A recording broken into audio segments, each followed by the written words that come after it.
Hi, it's Ryan again. If you're a Year 2 economics student, it's probably time that you're doing your economics IA on trade protectionism, on international economics. Our last video, an IA tip video for microeconomics, received over 600 views, and we received some emails even from the United States and from Canada, from IB students asking us if we can help them with their IA. So we're really pleased to be able to help so many students from around the world by that video. Okay, so I know for IB students, most of you are very busy because there are a lot of different coursework from different subjects, a lot of tests coming up, and you can't afford to overinvest time on your economics IA.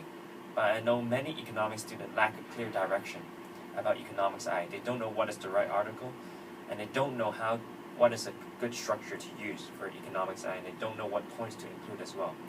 So in this video, in the next around 10 to 15 minutes, I'm going to give you a clear map about what you could do for a trade economics IA. Basically, I'll tell you how to find the right article, and I'll give you an exact outline about what to write, what to include. An outline in terms of paragraph 1, this is what you write. Paragraph 2, this is what you write. Okay? So this outline is going to be applicable to almost any article that you find if you follow my instructions. So as I said in my last video, a good article is an article that the IB has covered in reasonable depth. Okay, so my suggestion is to do tariff. Okay, so what you need to do is go on Google News, news.google.com. After going on Google News, just search on the search bar, US tariff or Chinese tariff. Okay, so follow my instruction and go do that now. But in the first paragraph of your IA, what is essential is that you need to describe what the article is talking about in 1 to 2 sentences. Then you define the key terms. That's what I call the introductory paragraph. Okay, so in paragraph 1, for the first sentence, you just say something like, this article discusses how, for example, the US imposes a tariff on China and the consequences it has led to. A tariff is defined as a tax on imported goods. Something like that, a very short paragraph, 3 to 4 sentences, 1 sentence to describe what the article is about, and then, or 1 to 2 sentences, and then the definitions, key definitions that appears in the article. Okay, as you should probably know, in your IA, you need at least 1 diagram. Okay, so the diagram you should include is the tariff diagram, which I've already drawn here. Okay, so just say that the effects of the tariff can be shown by the following diagram. And draw the diagram, and you need to point out a few important facts. First of all, the tariff increases the price of imports from PW to PW plus tariff. Okay, as import increase, quantity supply increases domestically from Q1 to Q3, while quantity demanded decreases domestically from Q2 to Q4. As a result, import have shrunk from Q2 minus Q1 to Q4 minus Q3. So the first point is that import has fallen. The second point is that domestic production have increased. As the price increased, domestic supply increased from PW to PW plus tariff, right over here. Okay, so, and the third point is that price have increased, obviously, from PW to PW plus tariff. Finally, one more thing you can mention is that it generates a government revenue. The government revenue is equal to tariff per unit, which is the difference between PW plus tariff minus PW, and multiplied by the number of imports, okay, which is equal to the area shaded here. Okay, so this second paragraph is just basically explaining the tariff diagram, explaining the effects. So I would say probably 100 to 150 words would be it. Okay, so for the next paragraph, you should focus on talking about the advantages. So to start with the paragraph, just say the imposition of tariffs has a number of advantages. Okay, and by the way, I've listed a number of advantages here that you could use, but the key is that you need to find evidence from the IA to back up these arguments, and that's your job.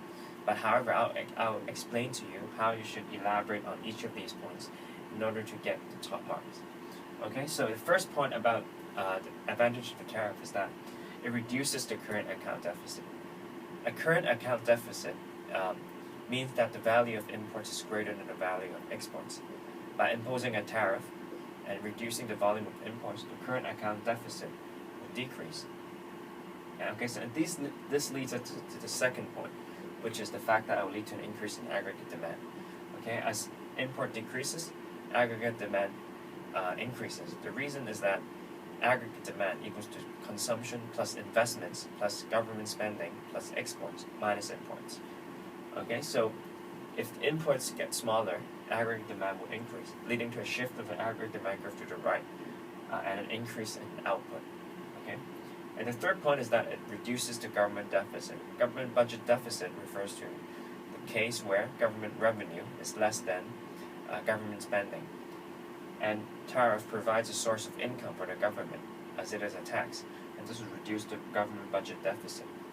Okay, and then the fourth point is that it will protect the infant industries. Infant industries refer to industries domestically that are in their initial stages of development. By protecting them with tariff, it will allow them time to gain economies of scale in order to compete with foreign firms. Okay, this leads us to the last point. And as a result of protecting domestic firms from fierce competition overseas, this is going to reduce domestic unemployment. Okay, so once again, for each of these points, you try really hard to find evidence from the article, but this will be your job. If you need help, you can send us an email, and our staff is going to help you on this. Okay, so for the next paragraph, let's talk about the disadvantages of a tariff. Okay, so the first disadvantage is that, first of all, it leads to retaliation. Retaliation basically means revenge. When a country imposes tariff on other countries, it is likely that over the long run, other countries will retaliate by imposing tariff on a domestic country. And the effect of retaliation is that it reduces the exports of the country we're talking about. Okay, so if retaliation is the case, the benefit we talked about just now, which include increasing AD, and reducing current account deficit, would not be a reality because the exports have also decreased. Okay, and the second disadvantage is that it leads to higher price level. So some articles, this has multiple effects. Higher price level have multiple effects, but in some articles, I'll give you an example. Like, higher price level would harm retailers. The reason why is because retailers who sell imported goods will suffer from loss in margin.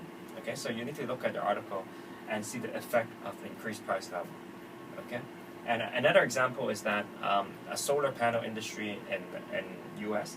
So the U.S. imposed tariff on Chinese solar panels, and this actually harms the U.S. solar panel industry. The reason is because the installment companies in the U.S. for solar panels suffer from the loss of margins due to the increase in price level.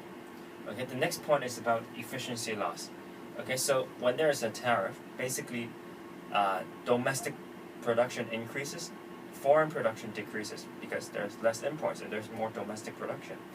So then, however, it is likely that during this process, more efficient world producers will be replaced by domestic producers in the domestic market, and this leads to an efficiency loss as the production shifts from more efficient world producers to less efficient domestic producers. Okay, the next point is consumer welfare surplus loss. Okay, so as the price level of the good increases, less of it is demanded, and this results in a loss in consumer surplus. And the next point is about consumer choice. As there is less imports into a country, consumer choice decreases. And lastly, technological advancements is also worth mentioning. As the import from a country decreases, domestic firms will be exposed to less technological advancements from foreign firms, and this will reduce the overall technological advancements within the country. Okay, that said, so this paragraph should take up about 200 to 300 words. I've given you the general point, but once again, it's very important that you find material from your article to back it up, to link it to these points, very important. As for your conclusion, I don't think it's critical to your mark, but I'll give you a conclusion that I think makes sense. Okay, so what you can say is that a tariff in the short run will reduce unemployment and current account deficit. However, over the long run, it's likely to lead to a trade war and lead to efficiency loss across the world. Okay, and therefore, a tariff should not be is not a feasible long-run solution. Okay, of course, you can adapt that to your own article. Okay, so I hope that this video has helped you, and I hope that by following the structure, it will allow you to maximize your results in the shortest amount of time, which is what HKX always tries to do. Okay, so I look forward to serving you soon. So if you want a free trial lesson for economics or for any IB subjects, you can visit our website and call a hotline. Somebody will help you. Okay, so look forward to seeing you soon. Bye.